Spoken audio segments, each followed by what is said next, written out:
Three, two, one, and we should be live. Hey, so this is the SMM buddy Alvin here with you, and I haven't had a lot of opportunity to do live videos for social media.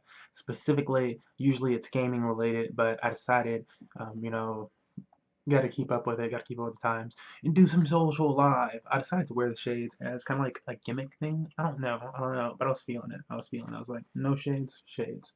Get in position. Okay, so I was feeling it.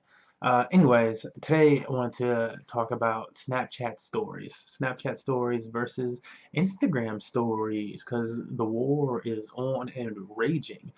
This week we have some pretty cool introductions or updates from both parties. On the side of Snapchat, we just got a new feature. The feature is custom stories. So custom stories for Snapchat in the war. It's just really from a marketer standpoint, you're kind of like, how long is it going to take for Instagram to copy that? But before we get into any of that, let's talk about what custom stories are. Basically, what custom stories are an opportunity for you to make a story with your friends, so you can invite people to a story, the same way you see with major Snapchat stories of like a city or an event, where you can submit a snap. So you're taking a snap, you have the option to post it to a major story if there's something happening or event, or just to your normal story or to an individual friend. Now you have an option, if you were invited, to send that out to your friend group, and there you go. Then it's sending it to that story of friends, and that story is existing, and everybody can see it, and those people, whatever that. So that's pretty cool, and that it allows Snapchat to be like, I imagine like the millennial, like younger generations with that, and I'm like, I imagine it allows people to be pretty clicky with it, but it also keeps things in I don't know, the fold of Snapchat, which is a somewhat private and definitely has the ability to be very private social network that is also very intimate. So it's very public, very intimate, but at the same time it has a feel of privacy. Like, you're very transparent, but it's also very private, and you get that feel with this.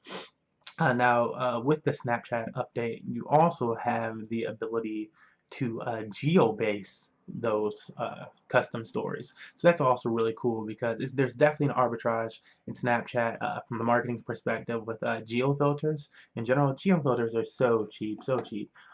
If you're like a store and you don't have a geo filter, uh, and you're like struggling with traffic, I'm like, do the geo filter. You could put it on your whole freaking block and say go here, and it's gonna cost you like $15 a day, because your block probably isn't that large, unless you're like in New York, in which case you don't need a whole block, because you're getting tons of people to look anyways.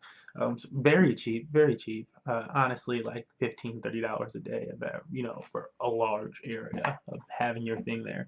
And if you're community based, you're a nonprofit, and you're not doing it, you're just losing out because it's free, and you didn't know that until now, maybe. So get a graphic designer, go in yourself and put something up, and just put a PNG up. Um, yeah, so custom stories with the Geo, I'm really excited about that, just because I don't know. It's very event based. I imagine like weddings and stuff like that. Before, it was all reliant on the filter. You have a wedding coming up, or graduation for your school or something like that coming up, and before it was filter reliant. You put a filter up for that, and everybody can take a picture with the filter to say that they were there. Now, instead of relying on the filter, which a lot of times people didn't want to use to say that they're somewhere, sometimes you want to be like, yeah, I'm in this location, but I don't want this ugly ass filter taking up my screen. So now you can just add it to that story, which is pretty awesome. So if you're at fucking Soak City or Cedar Point, for Midwest people, boom, there's the Cedar Point story. Here's the county fair story. That allows those. I think a lot of it is due to taking it off out of Snapchat's hands. Um, because it's cool for them. And like when I first started running stories that way, I was like, oh, this is cool, but it'd be great if they took it out of people's hands. And I always imagined that they would, because it's like a layer-based project. It's in steps. It's like step one, step two, step three, and you have to get your audience, accustomed to each step before you can move on to what you see as the final piece of of this platform, like what you want to build. And so it's getting people used to that. And like I imagine when they're finally like done or about like where I imagined it, at least in the beginning, will be like, you know, you're going through feeds in the same way like you normally swipe right across Snapchat. You're now more used to swiping right, to go to different feeds. So your actual feed from individuals where you take your pictures, where you see their stuff, and then it starts to go into columns of like these searchable things of like of events, whether it's you're starting local and then on a world scale and then topics and so on and so forth. But you're getting used to that, and it becomes more like TV content. You have your options because Facebook's messing with this too, where they're implementing TV type of shows on Facebook. So Instagram is going the personal route, and Facebook's going the TV route right away because they own two of the biggest. So why don't they play with two of those? Snapchat will mix into that, but they're taking it nice and slow, and I do appreciate that. Like people are like really getting at them because they're like, oh, you're not growing enough in this quarter, and what about your reach over here and that, and they got in trouble for saying that it wasn't like a poor countries app or something like that. I believe, very bad wording there, guy. Um, but I think what his comment came down to, and where he misspoke was that um, countries like India and I'm not sure if it's Pakistan. I just know India for sure. Um, are just getting cell phones. They haven't been in the cell phone race for as long as we have, as long as Europe has. So they're just getting cell phones. And to a lot of the population, they're providing like flip phones and like our like old Nokia type of phones and stuff like that. Very basic phones that, as an advertiser, as a marketer, when you think about where that spend is going and where the money is going in the digital world, I don't even select those type of phones. I'm like, I'm not going to advertise there because you're not going to buy my product. Um, and I'm not saying they're not going to buy my product because of the type of phone that they have. It's just that they can't see. So it's not that I'm saying that they're poor, and that's why they're not going to buy my product. I'm saying that they're not going to buy my product because the load time. You're very impatient, and at that point in time, if you're not used to the phone, sure, maybe you wait a little bit longer for things to load because you're not used to the really quick load time. It's like when a 90s computer versus computer now. In the 90s, you're waiting like 5 minutes to log on sometimes just to get online. But now, if you haven't typed something into Google on your phone and found in 3 seconds at least one answer, you're kind of pissed. So yeah, there's that divide where they're not as worried about the load time, but some graphics still just aren't popping up. Like you can't get the form of animations, certain videos, images, just not going to happen on those phones. So that's why it wouldn't go there. And I think if you would have been able to pronunciate its words a little bit better and say all of that instead of calling it like saying poor or whatever he said, not so good. Anyways, really excited for Snapchat because of all that.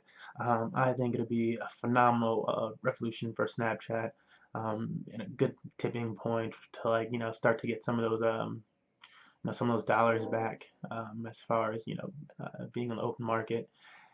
Um, but again, it's just a matter of how will Instagram copy them and whether will their locations be better. So with that said, let's dive into the locations aspect of everything. So Instagram locations. Um, I am also very excited from Instagram locations because Snapchat, and I have done very well on Snapchat building Snapchats for businesses and whatnot. Like the largest one that and I haven't built a lot for businesses, but when I was building one for business, the largest one that I built was getting like 3,000 to 5,000 views a snap.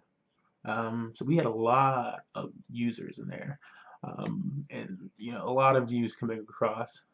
So I am excited for everything with Snapchat. Both Instagram, it's just the engagement that you get per post and for how many posts that you can get out there and the reach that you're getting with that. Like if you have a message to get across and you're honestly always posting engaging content. So like if you posted 5 videos today and they were all fire and they weren't like super long, they're like a minute because they can only be like a minute or less, probably less.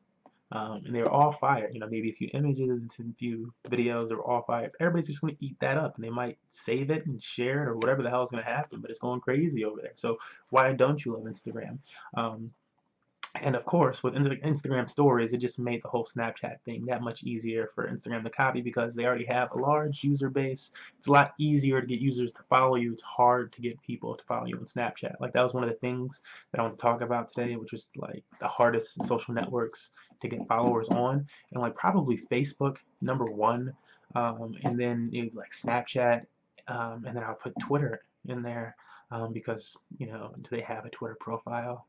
Are they logging in? That's the only reason why I put Twitter in there. Otherwise, not really that difficult. You know, it's, you know, fairly easy at that point, but it's just like it's not growing super hard over there.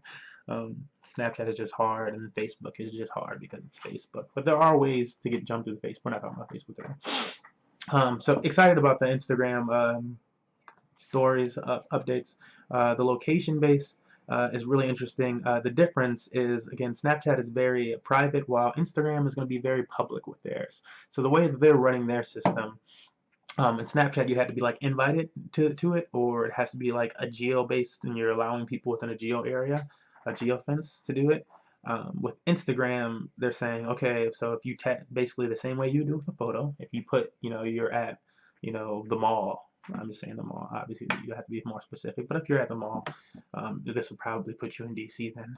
But if you're at the mall and you tag that as your location, then you're just thrown in the feed with everybody who's been at the mall. Um, Same way with the hashtag, you're thrown in the feed with everybody who's been under that hashtag. I think they're only going to be like really pushing the geo one first, but the hashtag is coming. Um, but it's that open and it's not as choosy.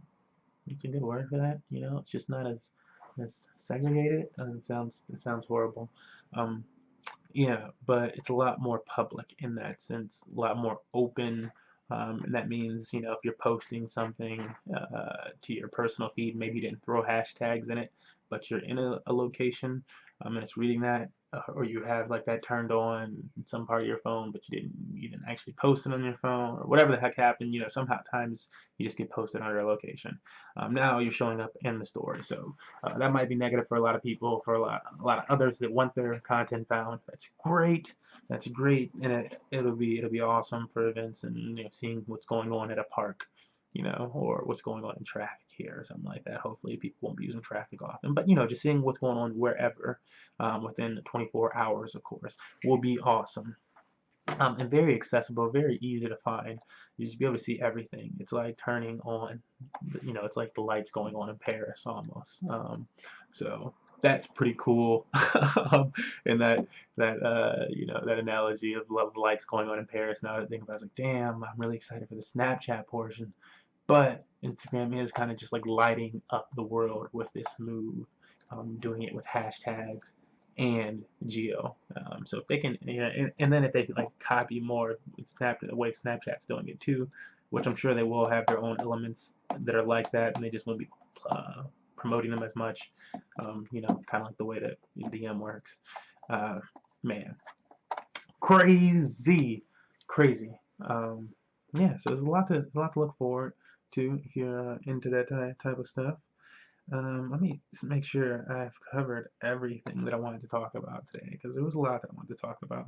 The GeoFence is already using, yeah, IG's already testing the location stories.